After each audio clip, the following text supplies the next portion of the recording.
from Civil Aviation presented two memoranda. The first one is on signing of bilateral air service agreement between Federal Republic of Nigeria and the Government of Canada. So this is in accordance with the Chicago Convention, to which both Canada and Nigeria are signatories. And the highlights of the bilateral air service agreement, otherwise known as BASA, between us and Canada involve the grants of rights and privileges, as well as, of course, the designation of airline, authorization, withholding, revocation, suspension, and limitation of authorization, application of national laws and regulations, safety standards, certificates and licenses, aviation security, custom duties and other charges, statistics, pricing and general terms and conditions of carriage, availability of airports and aviation facilities and services, charges for airports and aviation facilities and services as well, capacity, airline representatives, ground handling, sales and transfer of funds, taxation, applicability to charter and non-charter schedules,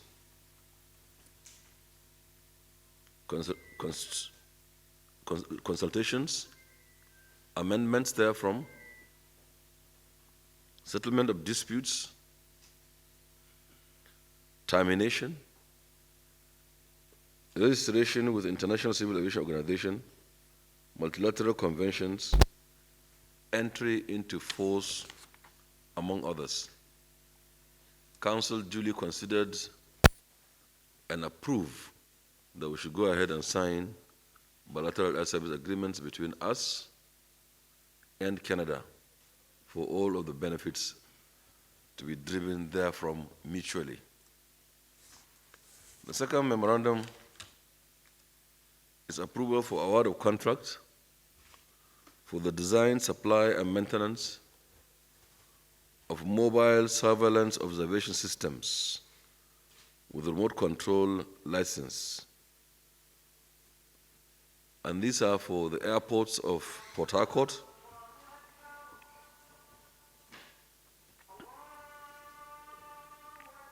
this surveillance equipment is for the airports of Port Harcourt and that of Kaduna. It will continue into other airports progressively. We are beginning with the first two and to continue with the remaining airports in the future.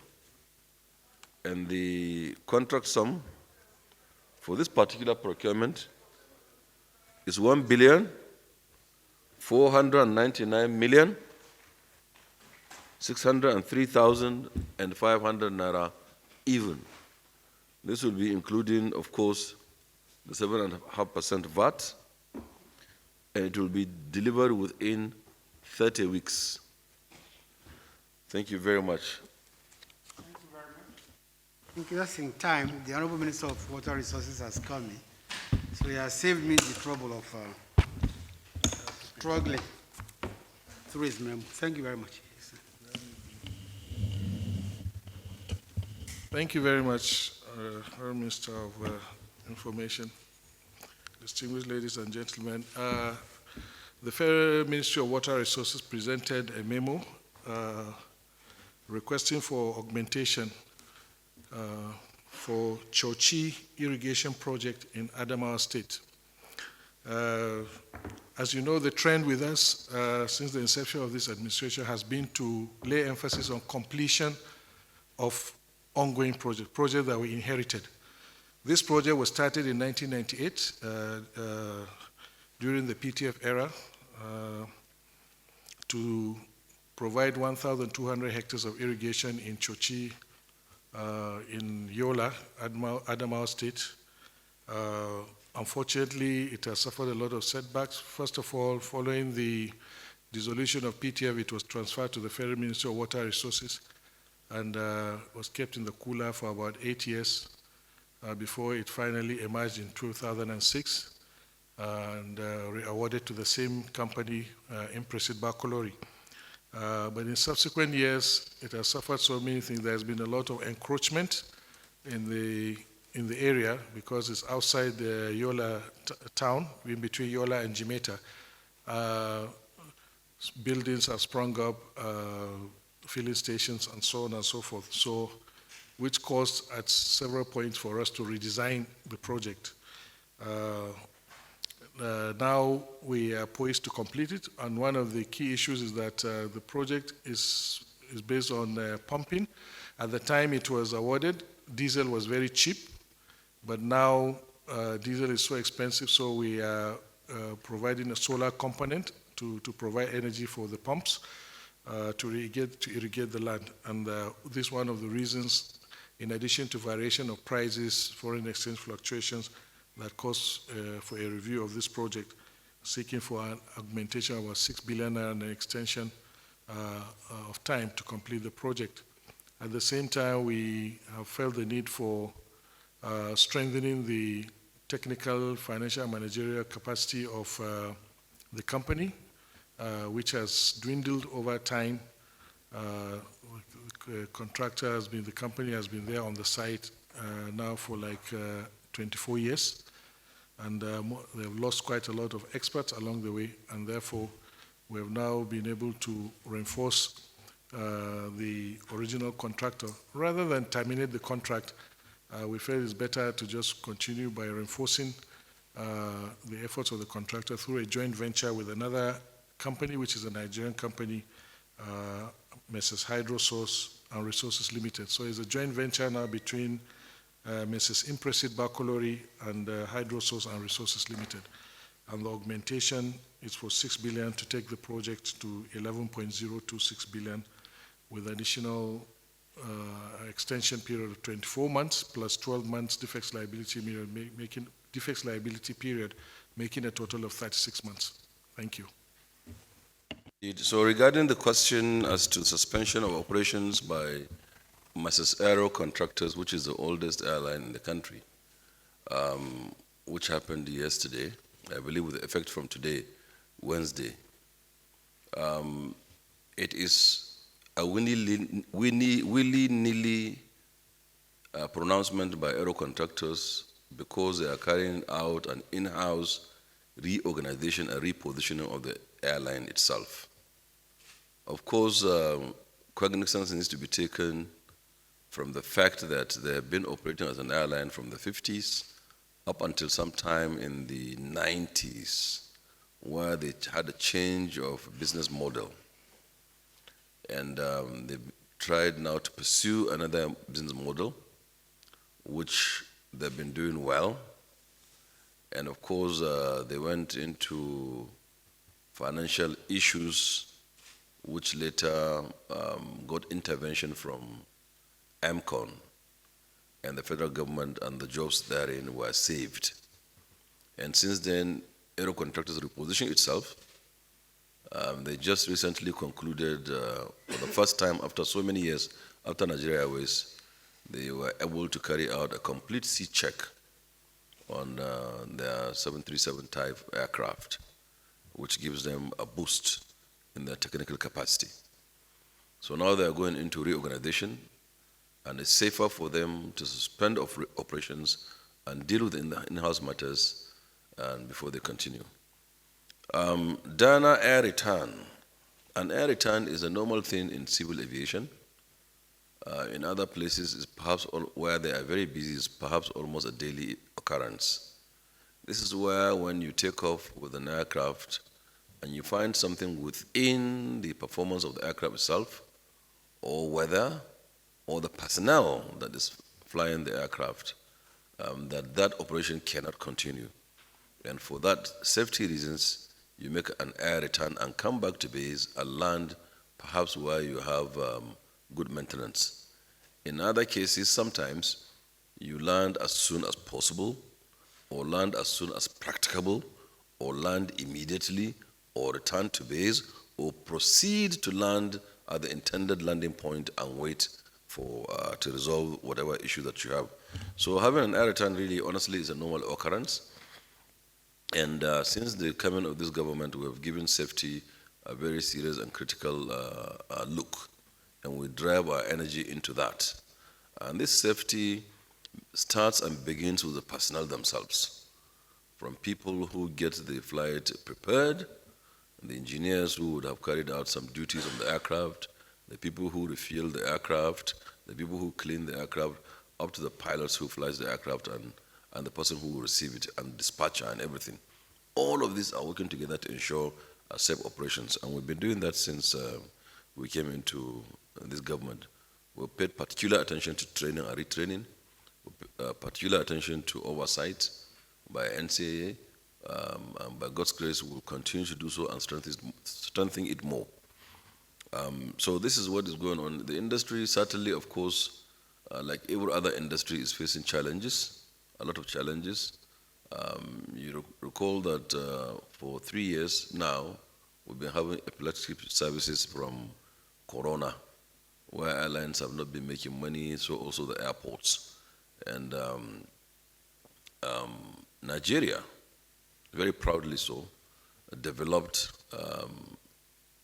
the template to come out of Corona even before ICAO itself. A lot of countries have modeled their own exit out of Corona from Nigeria.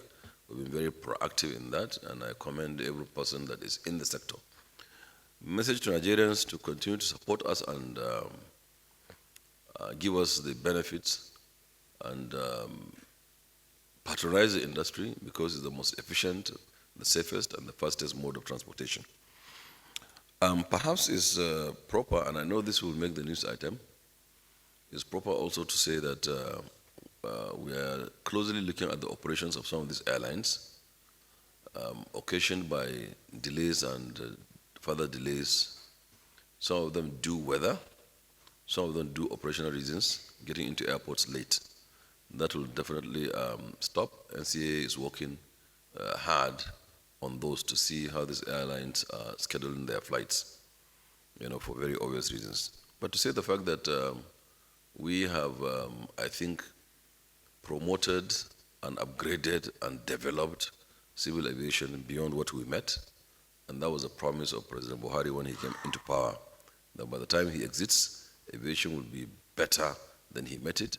And today, it is the fastest growing sector of the Nigerian economy before COVID. And even with COVID, we are the third fastest growing sector of the economy. And the airlines have doubled, the number of airports have doubled, passenger number have quadrupled within the period under President Muhammad Buhari. Thank you. I think you must first understand before you can impart. Now, water resources is not about your drinking water. Now, water resources, irrigation, it's about agriculture, but it's about fishery, it's about creating jobs.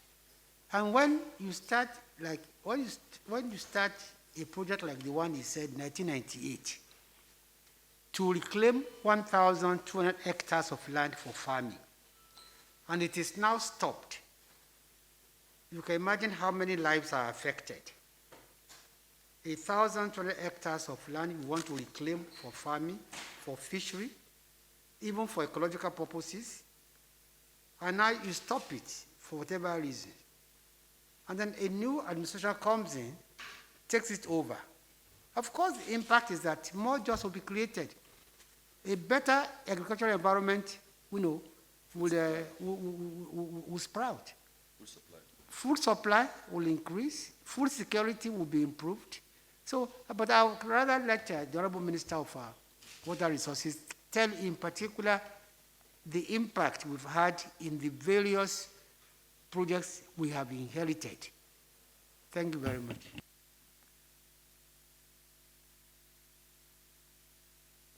You have answered half the question. The fact is, to start with, value for money. Projects were started, billions of naira have been spent and abandoned. And the government comes and says, okay, let us work on this. It's because now one that if you don't finish those projects, you have lost all that investment. So you have to complete them to get the value for money. And when you are talking of irrigation projects in particular, the effect is, like you mentioned, is on food security. And this government prides itself in promoting agriculture and enhancing food security. So that's why we're reviving a lot of these irrigation projects. Then there is direct impact on families. Because it's agriculture, you have women, children, there's so gender issues. The bounties are enormous. It's difficult for, it depends on the particular area. If you go into the technical details, we can tell you for a given area where we know the population, we can tell you that X population will be impacted. But it varies from location to location. So it's not easy to tell you, that these are the number of people that will be impacted. But you can be rest assured that families will be, the income of families will be improved. All those people that are working, the farmers, the people bringing the inputs, it's a multifaceted, progress and benefit that is accruing to people. But if you want specifics, for specific projects, we can tell you to the last person, maybe, depending on the population of that area, we can tell you that. And a lot of these irrigation projects, we have been doing a lot of these irrigation projects. Last time when we had the retreat in October, the panelists was asking me, said they don't see what we're doing. And I tell them now, look, you will not see what we're doing because what we're doing is not in the cities. I will ask you to take a trip to Kano River Irrigation Scheme between Kano and on Kano Zaria Road. I'll ask you to go to Hadeja Valley Irrigation Project. Hadeja Valley was started during the Shagari era. We have completed it this year. In the next few months, we are going to invite Mr. President to go and commission it. He flagged off the phase when we came to rehabilitate and expand the scheme. It was going at snail speed since 1982. We managed to finish it. Zobe Water Supply Project in Katsina State was started in 1992. We finished it. The President commissioned it last year. We are working on water supply. We are working on Zungeru Wushishi Water Supply. We are working on so many other projects. It is, I think, to the credit of this administration. Commissioner Edo. Yes, yes, we went to Edo also, the Northern Asian Water Supply Project, Central Ogbia Water Project, commissioned by this administration, the first, in fact, to be commissioned in 2016. So we have been doing a lot of projects, and it is to the credit of this administration that in the Ministry of Water Resources, till today, we have not initiated a single multi-billion naira project. We have been working entirely to complete these schemes. We inherited 116. We have managed to finish about 40, and maybe before the life has been, if not for COVID, by now we'll be talking of at least 50 projects that are completed. So we're very happy with what we're doing in that regard, but there's a lot of benefit. Even if I take you on water supply, when I checked recently, from 2016 to date, we have provided water to more than 20 million people, potable water, even though primarily the responsibility is that of states. But the effort that the federal government, the intervention of the federal government has made it possible for over 20 million people to benefit from our water schemes. From the various programs we're doing, the P-Wash program, the program on IDPs, the interventions we're doing in urban water schemes all over the country. So for the life of this administration, for the 8 years that will be here, we're going to concentrate more, as we've been doing, on completing these ongoing projects. Thank you.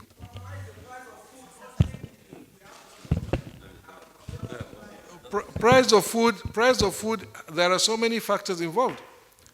The water, we have not changed the tariff for water, but people have to buy diesel to pump to power their irrigation pumps, and people have to transport the food. So I think that's maybe something that is beyond us. But as far as the infrastructure is concerned, we're working very hard. And by the end of this administration, on the World Bank trimming project alone, we're going to bring out more than 30,000 hectares additional. Please, I think on the issue of price of food, I think Nigeria is not, cannot be isolated from what is happening all over the world. And I know you know better than I do, that in the US today, in the UK, everywhere in the world, price of food has gone up. If anything, but for the proactive steps this administration has taken, would be in a worse food security situation than we are today. And I'm glad that the Honorable Minister of Water Resources has clarified at the area I wanted to clarify. That is, the Minister of Water Resources is not primarily to just supply potable water, but we have done so in addition to providing also irrigation scheme for farmers. Thank you. With your kind permission, Honourable Ministers, personal experience on this water resources issue. The fact that you are supplied quality drinking water speaks to your health, is what he did not say. And most of waterborne diseases, or most diseases are most of them waterborne. 60% are waterborne. And that's not our own responsibility as federal government. But in the wisdom of Mr. President and the Ministry of Water Resources, they've done that. Secondly, on the issue of irrigation, how it affects the quality of life of people. A personal experience, I can quote name. There is a certain Aminu Gandhi, who is a friend of mine, who has been running around working here in the federal capital, decided to heed to the call of Mr. President to go back to farm. His salary would have been 300,000 naira per annum. By the time he went back to farm, he started to farm his own grandfather's farmland. He was making not less than 3 million naira a month from what he's selling as a small-scale farmer. And if Federal Ministry of Water Resources does not provide the infrastructure and the dam to do that, he won't be able to make 3 million as against 300,000. So he's gainfully employed and he's employing others through the activity of the Federal Ministry of Water Resources and the administration of Mr. President. That is what I wanted to add. Thank you. The Minister of Information, if you recall, we had a joint press briefing a year or two ago on this matter. We have explained all the things that need to be explained. We appreciate those concerns and we have answered them. The anarchy that you're talking about, there's the lack of this bill that will create the anarchy that people are talking. It's the exact opposite. People have deliberately decided to politicize this bill when it should not be the case. I've spoken a lot about this. Even yesterday, I had a press briefing in my office. I was on Arise TV last night. I'm going to be on TV again tomorrow. What I would like to appeal to people is to allow members of the National Assembly, the lawmakers, to do their work. Let them, they are the ones that will look at this bill line by line, word by word, and if there is anything they don't like about this bill, it is their prerogative to expunge it and return it to the executive, and the president may decide to assent or not to assent. But to be feeding Nigerians with fake news, turning the entire thing upside down. On one hand, you are asking us, people are complaining that the water sector is not delivering. On the other hand, the people charged with the responsibility to manage the water resources are putting in strategies to ensure that all the missing links are put in place and will make the sector more responsive, more efficient, more effective. So it's such an irony. Allow the members of the National Assembly to do their work. We are confident that in this bill we have solutions to the problems bedeviling the sector. So people have chose to interpret it the way they want it. So people have decided to use it as a political tool against the government. But we are confident that we have wise men in the legislature that will do the needful the same way that they've been treating all other bills in the past. We have addressed concerns of everybody. We have met with the Governors Forum. They appointed a technical committee made of attorneys general, to look at the draft bill. They came back with their observations. Before we even went back to take, we sent these observations along with a redraft, because when we got the observations, we appointed a legal consultant, a legal expert, an environmental expert, Professor Olariwaje Fagbon, SAN, to review the entire thing alongside the observations of the Governors Forum. He did that, put the necessary things in shape, and that is what we have represented to the National Assembly. So we have responded to the needs or the concerns of everybody. So I think now is to allow the National Assembly to do its work.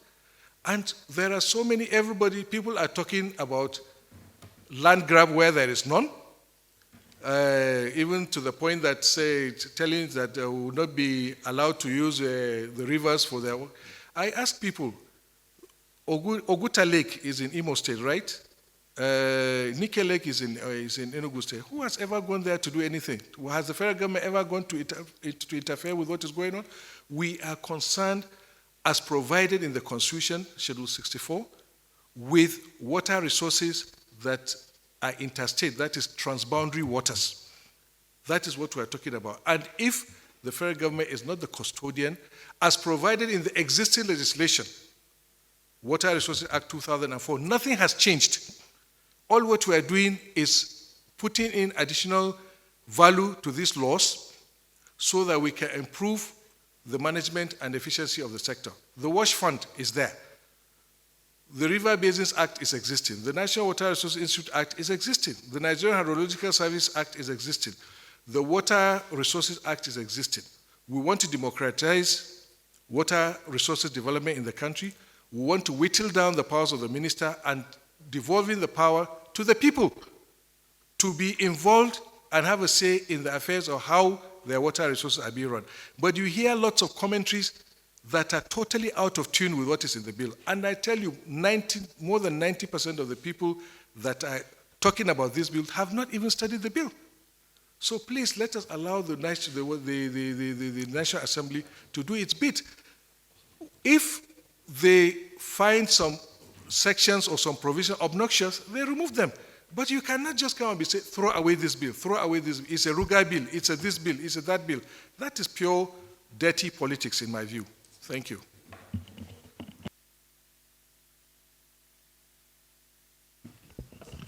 Hello, sorry, I come back again and then talking with our permission, the two honorable ministers. First and foremost, just to add on what he said, that look, since it is before the National Assembly, there is public hearing. Any concern can be addressed in the public hearing.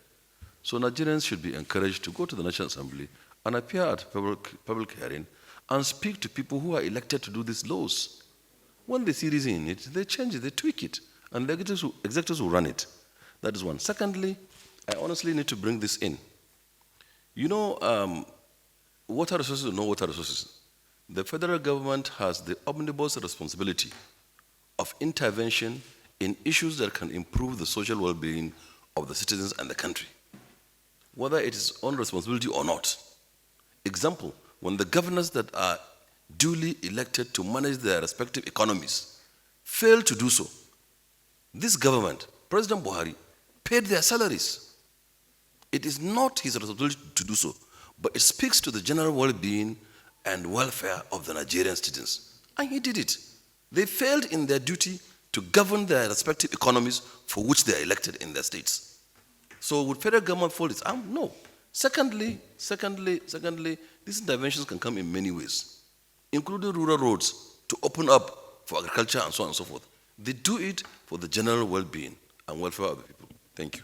I wouldn't want you to please quote any of the ministers out of context.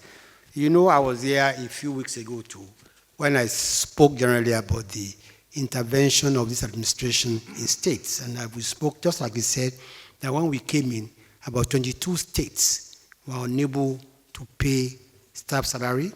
The federal government gave a bailout. Because we're not indicting any particular state government, but we're saying that as and when necessary, this government has not looked at, stricto sensu, what the Constitution says, but the overall interest of all Nigerians. And you all know the kind of interventions the administration has made, even regarding the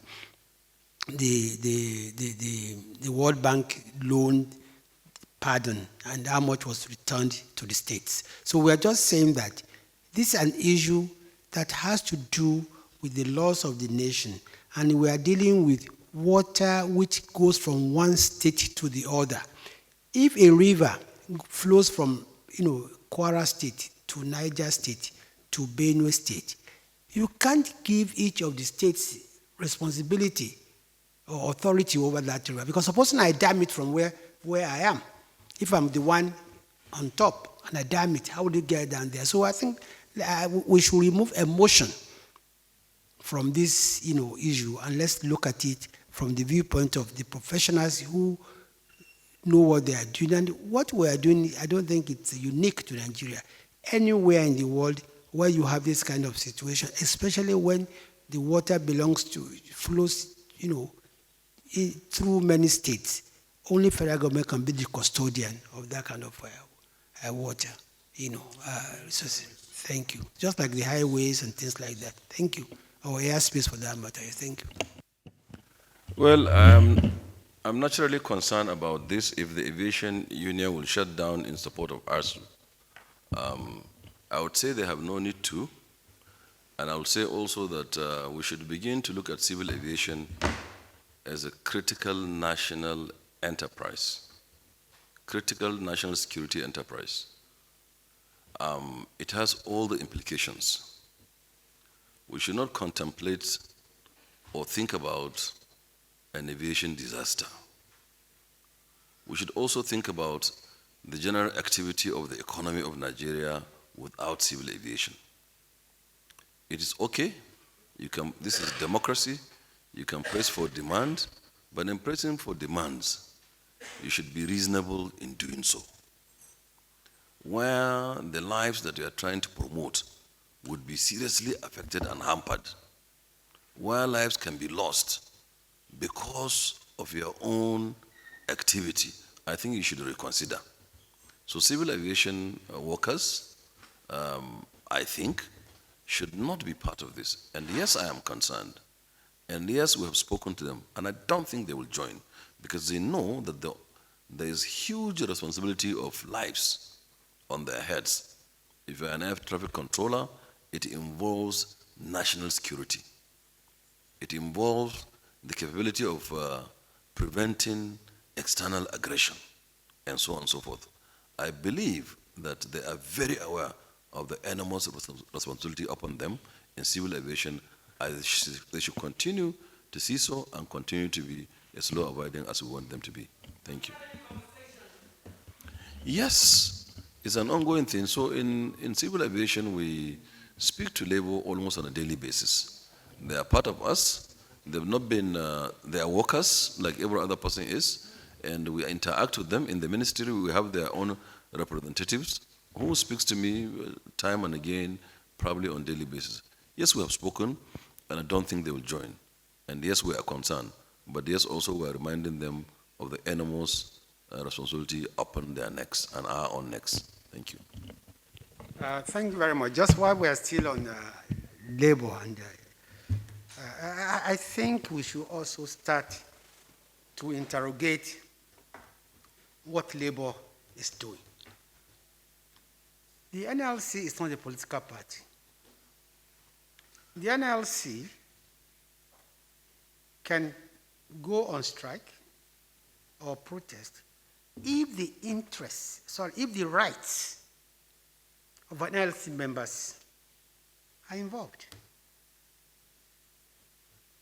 What the NLC is planning in the next 2 days is about interest. There's no dispute whatsoever between NLC as a body and the federal government. Yes, there's dispute between some members of the NLC, ASU, whatever, and the federal government, which is being looked into. And NLC itself is even party to the committee that is looking into this solution. So calling out people on street protest you begin to wonder, what is the motive of NLC in this matter? But you see here, we do not even interrogate what NLC is doing. NLC, by its own laws, cannot even give out pamphlets. NLC is supposed to be completely insulated from politics. Now, if you declare dispute with us, yes, we can go on strike. Even that one will depend on whether certain steps have been taken or not. But this particular NLC, asking and mobilizing people to come out on strike between 26 and 27 is clearly unlawful. Because there's no dispute. What rights? There's no dispute between NLC as a body and the federal government today. Yes, we have disputes. Yes. Honestly, a few things that have been done, like the labor saying this is my candidate for the presidential election. It's their own laws that set up does not allow that. Pardon? No, then you are not getting my point. I said every union has an umbrella body. But it's not every union that has issues with the federal government. Now, that's why I made a distinction between rights and interest. You can only declare dispute if your rights as a group is violated. You cannot declare dispute because the rights of Lai Mohammed is violated. I mean, you cannot go on protest because my interest is violated, because there's a body that looks after my rights, violation, and there are procedures to follow.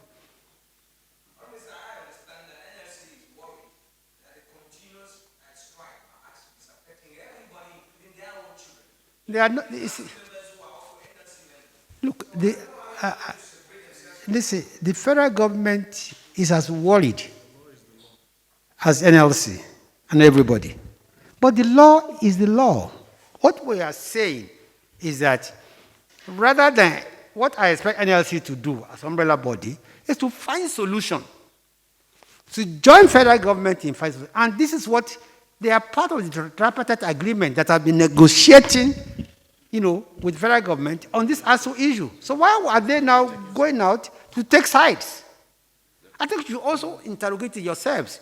Well, it's quite, I think it's popular to get NLC out and support. But ask yourself, how does that help the problem? How does it solve the problem?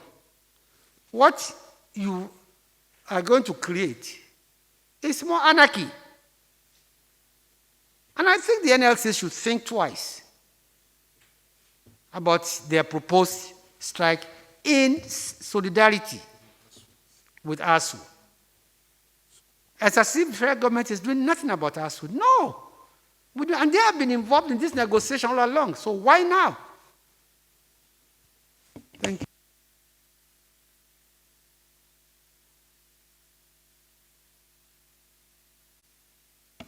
Thank you very much indeed for your questions. And I have found the answers from within your own question itself.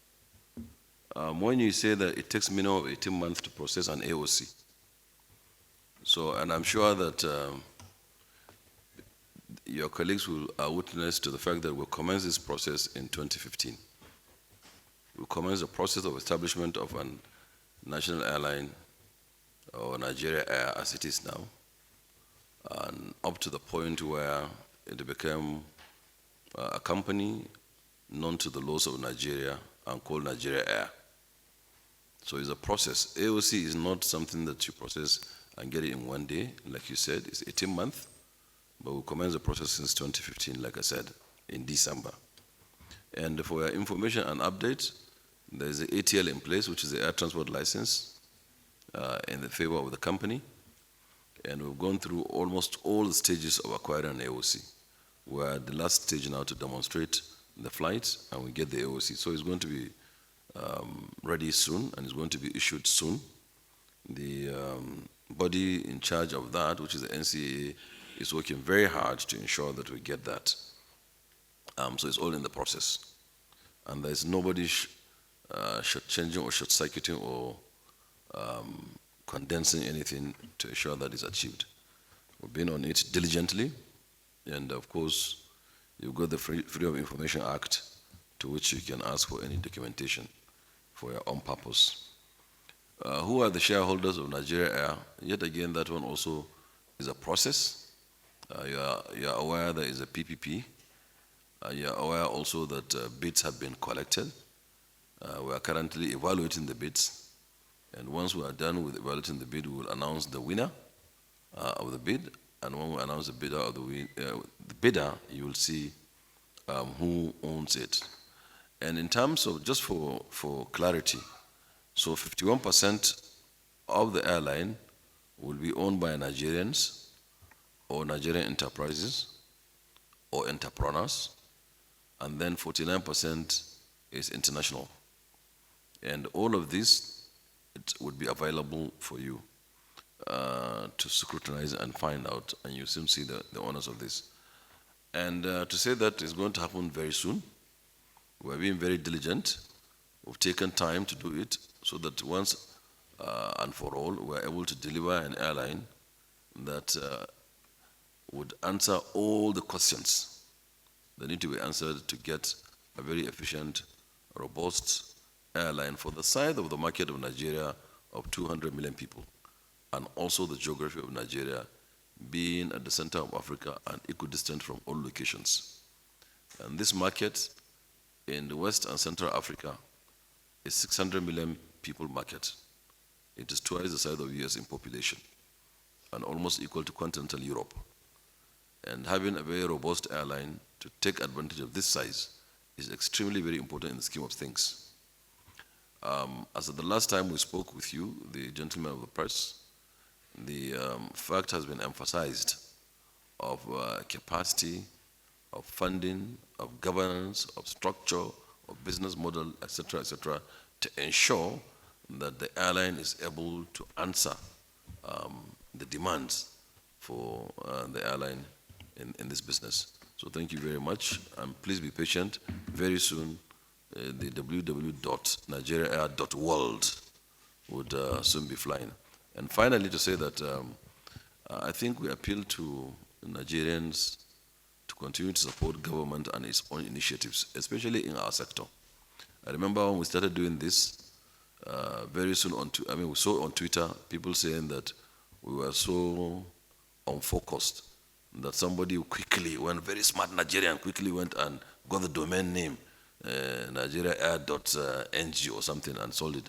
And he thought it was the end of the world. And Twitter for like 3 days saying that we couldn't do it. And we were just laughing because we had all of the options before us. And I think if that gentleman should have been more proactive to say, yes, we have this domain name, are you interested? We could buy it off him. Because he's a Nigerian. He will make money, we'll be happy. But when it turned out that, oh, he has grabbed it and now he dictates what happened. So produce, exactly. So now we have www.nigeriaair.world because we want to be really a world-class airline. Thank you. Thank you very much.